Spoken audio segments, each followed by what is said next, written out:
There's no question that Americans have low esteem for their elected representatives that they send here to Washington, D.C. Congress approval is low, and just recently we found 10% confidence in Congress. That's the lowest for Congress and for any institution that we have tested in our Gallup poll history. What could be done about it? Well, one thing that we tested earlier this year was term limits. 3/4 of Americans said that they favor the idea of putting limits on the number of terms that members of the House and the Senate could serve here in Washington, D.C. So that's one possible solution.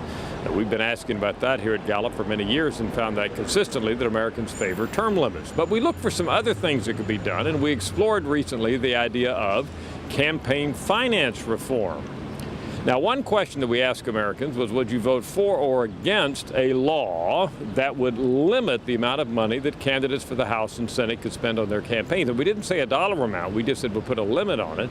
And 79% of Americans said, sure, they would vote for that law. So clearly Americans would favor some kind of limits there, regardless of what right now we know that it's come down from the Supreme Court and other kind of judicial decisions. Now, here's a second, more draconian solution that we suggested.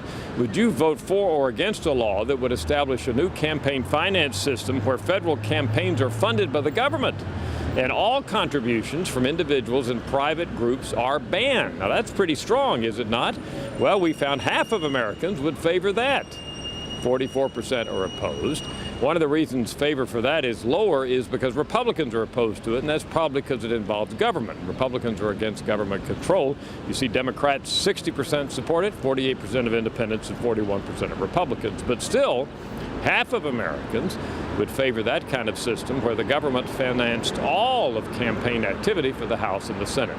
So another couple of indications of the ways that the American public might tell Congress to get its act in order, and that would be to change the way their campaigns are financed.